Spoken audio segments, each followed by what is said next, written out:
All right, welcome everybody this morning.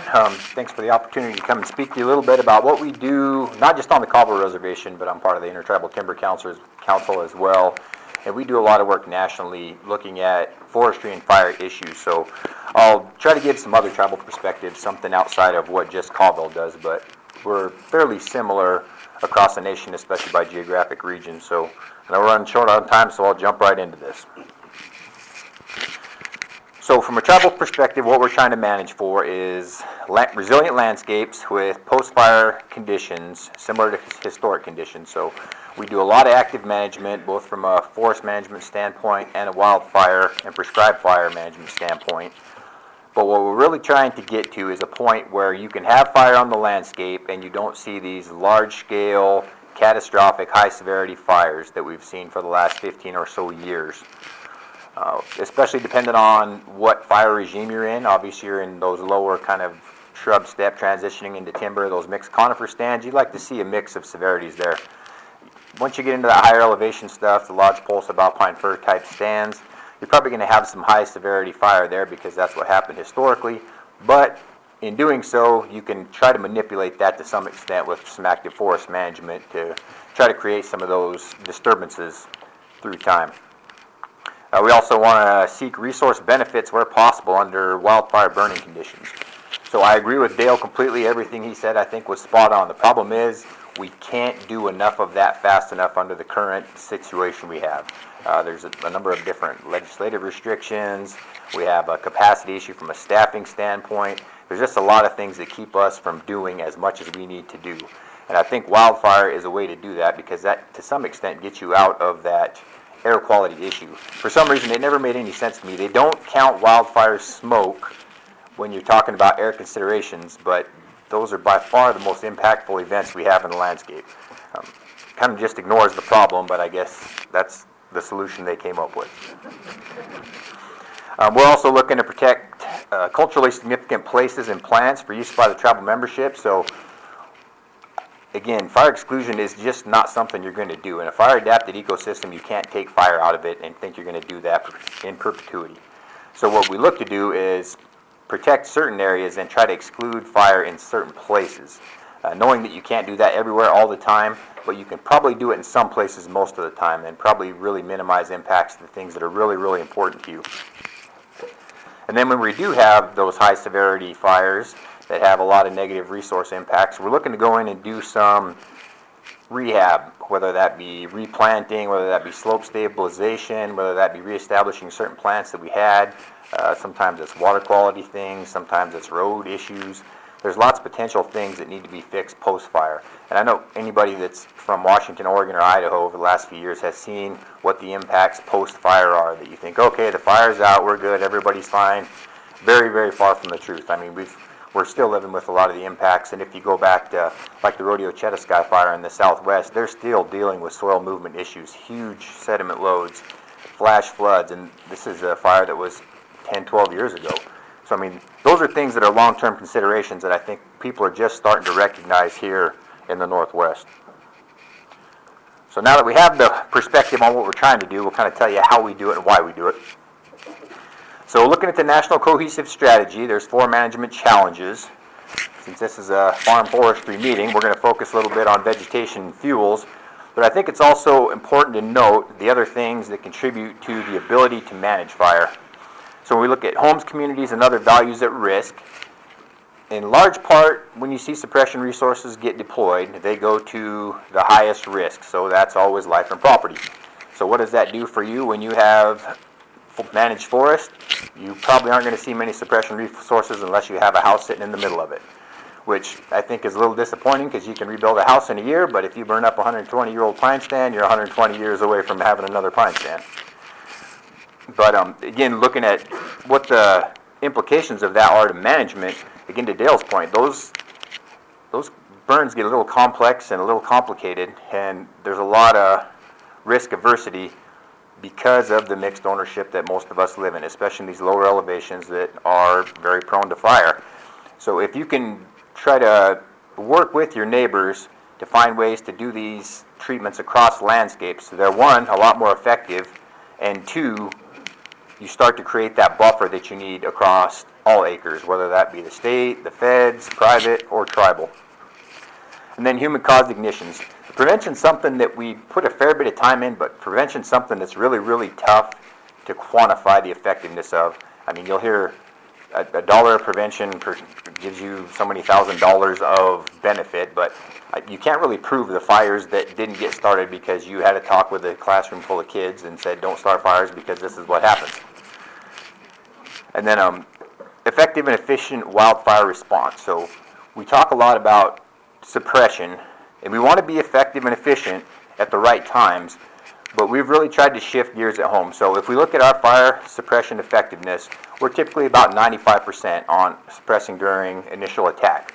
But what that means is the 5% we lose under the absolute worst burning conditions. So your 98th percentile weather, your the lowest humidities, the highest temperatures, the highest winds. So when you see fire in those kind of conditions, it's very, very destructive. And I'd like to see us try to move towards more use of wildfire on the shoulders of fire season. So can you get a start in June and try to manage that for 2 or 3 weeks while you've got good burn conditions and you've got fuels that can take some fire and not have a lot of negative resource impacts? Or even better, in September, you get a start and you just kind of move that thing along the landscape, manage it where you need to, and at some point rain or snow is going to put it out, but you may be able to get a lot of resource benefit out of that fire, and it comes under suppression costs, so it's not necessarily something you have to go out and generate funds for. And at the ends of the seasons, there's a lot of people available from a suppression standpoint, so if you're burning stuff in August, you're competing with everybody else's fires for resources, but if you're in June or September, there's a lot more folks available to help you manage that fire. So some other considerations, other than kind of just what we're facing now, kind of looking into the future. So what are the impacts for forest resilience? So I'm sure you guys either have had or will have talks about climate change. So what the predictions are in the next 25 to 40 years, according to this graph, is in my neck of the woods, or the northeast part of the state, we'll see a 240% increase in burn acres. And you see other parts of the country, like central Idaho, Montana, that are up to 500% increases. That's a serious problem with the amount of firefighting resources we currently have on the landscape. If you look at incident management teams, we seem to have less every year, and a third of those incident management teams are contractors, so they're largely made up of retired federal employees. So if they're retired, they're probably not real young, and they're probably not going to be there in the next 30 years. And we don't have many guys coming up behind them to fill those spots. So that's a huge consideration. We're going to see lots of fire. We're not going to have as many folks to manage it. So what do you do as a land manager to prepare your lands to be able to take fire without having huge negative impacts? Available funding. Always competition for funding. We always seem to see cuts. As we continue to spend more and more and more on suppression, the federal government and the states have to find a way to pay for it. So what does that mean? That typically means less money for fuels. That means less money for preparedness. That means less money for any number of different programs that are preventative measures, which is kind of counterproductive to what we're trying to do. But when fires burn, the bill is the bill. It's not an optional thing. You don't get the budget for it and say, fires, you got to stop at $1 million this year. So you're kind of on the hook for whatever you get. And then organizational capacity. I touched on this just a little bit, but to add to it from a management perspective, not just from a fire perspective, I know at home, and we see this across Indian countries, we're just having difficulty getting kids to go to school in natural resource fields.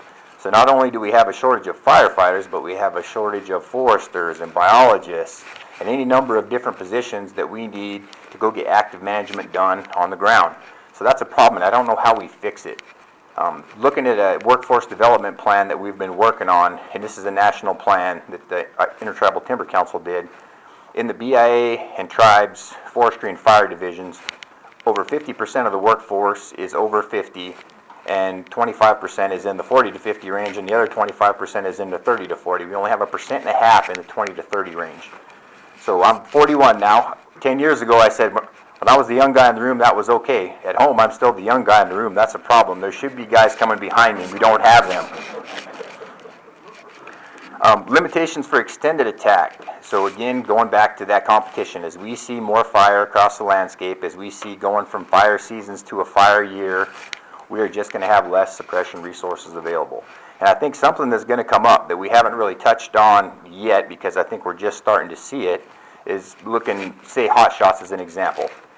Those shot crews last year, there were still fires ripping in California, and those guys have been working for 7 months already, and there was superintendents saying, my crew is done. I mean, that type of mental and physical fatigue, that workload over 7 months is I mean, you just can't do that for 10 months out of a year and expect that workload out of those types of firefighters. So I think what we're going to continue to see is we're just going to shut those guys down at some point, because that becomes a huge safety consideration, especially from a mental fatigue standpoint. You can't put them in bad situation after bad situation and not expect that exposure to at some point bite you and have some fatalities. So that's something we're going to have to consider going forward. And then adjacent land management. So who are your neighbors? What are they doing? Looking at the map in the lower right, so this is fires in the north central and northeast part of the state over the last 15 years. That's an awful lot of red for a 15-year time period. But looking at the 2015 fires highlighted in the brighter red, the Tunk Block fire started on state ground, worked through Forest Service ground, burned down onto the reservation, and I think burned about 80,000 acres on us. So again, because of the fuel conditions, I'm not sure that there's much that could have been done, but if your neighbors don't do a good job managing, there's not a whole bunch you can do to stop negative fire effects, unless you've got a big chunk of ground. But even then, under bad weather conditions, you're probably still going to see negative impacts. So again, working with your neighbors to make sure they're doing as many things possible to make sure that we're getting treatments of a big enough scale that they have some effectiveness.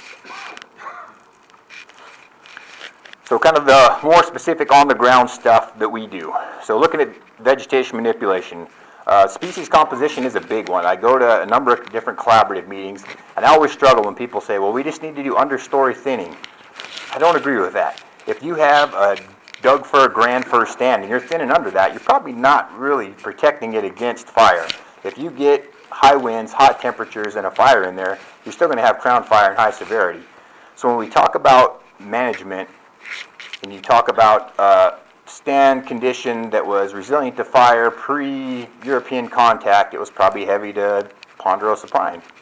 These stands now, because of logging practices through about the mid-'80s, removed most of those big pine that would have been very resilient to fire.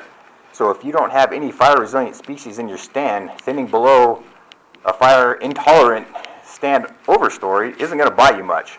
So we need to look at ways, especially from a federal standpoint, where they're practicing uneven aged and don't really have a good way to regenerate to those shade-tolerant or shade-intolerant early cereal species. I mean, we've got to do some work on forest management plans to make sure that we have those options in the toolbox. Stalking is an easy thing to fix, especially if you're a small landowner or a big landowner. It takes some time to get there, but it's a bit of a balancing act. At home, we grow a lot of timber, we cut a lot of timber. It's a big source of revenue that supports our tribal budget. But there's kind of a fine line between growing enough timber or as much timber as you can to support tribal economies and local economies and mills, but you don't want so much that you're creating risk from a fire standpoint. So that's a bit of a fine line, and that's something that you have to evaluate really on a stand-by-stand basis.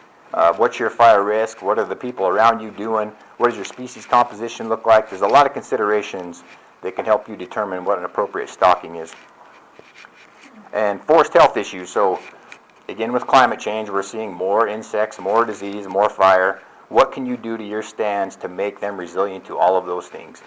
And it's a combination of different things you need to consider and management options that you have. But with climate change, probably what you're going to see is more insect outbreaks, longer insect outbreaks. We saw it in British Columbia, Colorado with mountain pine beetle. Some of those things are just cyclical and you can't get around, but we're seeing upticks in spruce budworm, western pine beetle, a number of different species that we just didn't have real problems with in the past, but we're starting to see that with these extended seasons and those cold snaps in the winter that aren't killing them back like they used to. Protection of cultural plants. So we've got a lot of things that are very, very significant to the tribes. From a cultural perspective, how do you protect those things long term?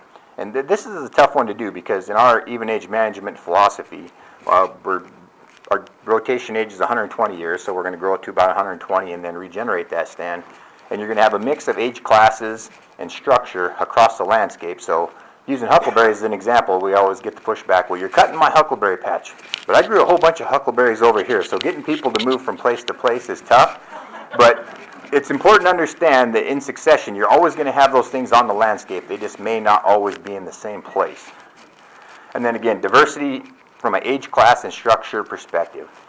You're probably going to see different impacts from fire in different types of stand structures. If you've got a mid-close stand, that's probably got some risk from a fire standpoint, but there's still attributes of that structure that's important, whether that's for big game thermal cover or any number of different things it might be. So you need to have those on the landscape, but you want them broken apart, and you want a diversity so you don't have big contiguous chunks burn up because you had it in one particular structure class.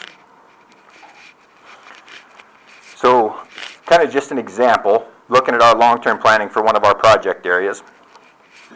The map on the left would be something that looks at our treatment here over the last 30 years. The middle would be the next entry.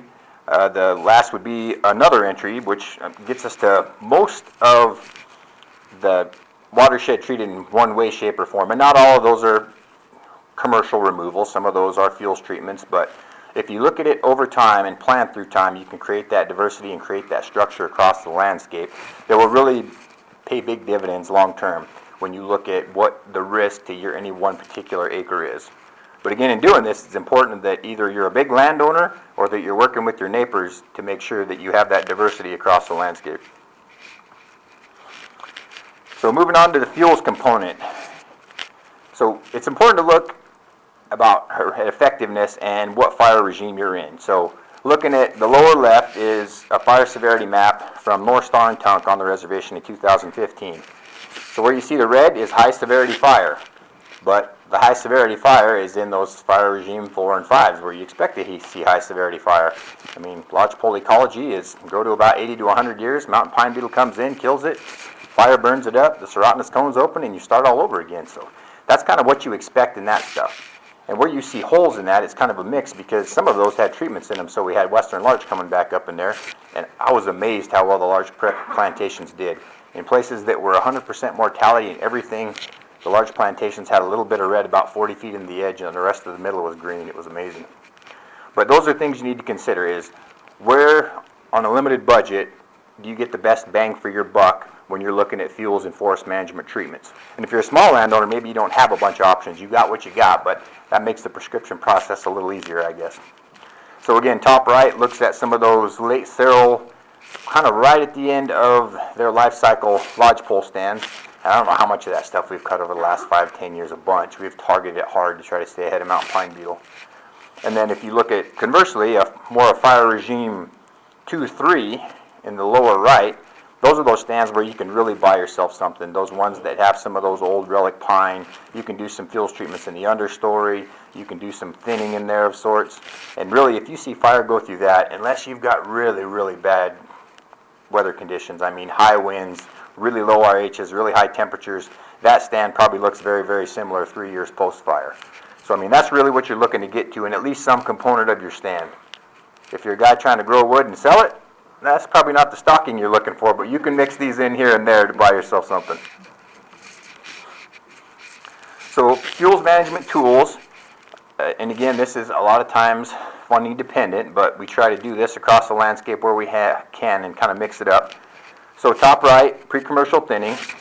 Again, we're even age management, so once we go in, we try to make sure that we've got either natural regeneration or planted regeneration to reestablish those stands, so you're utilizing that growing space and growing a future crop. And then once you've got the opportunity, the low right, you can go in there and run some prescribed fire through there to kind of minimize your risk, keep those canopy base heights high, reduce ladder fuels, a number of different benefits. And if you can do this on a big enough scale, you can drive that price per acre down significantly. So again, I think that's, if you're a small landowner, why it's important to go work with your neighbors. Because you can accomplish a lot if you can find a few roads around the outside and burn the stuff under the right conditions with less people, less complexity, and less risk. And then something we're just starting to look to is wildland fire use.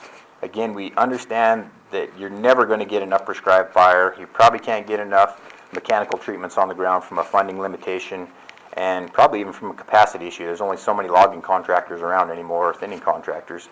So when can you have wildfire, under what conditions, that you can see some resource benefit?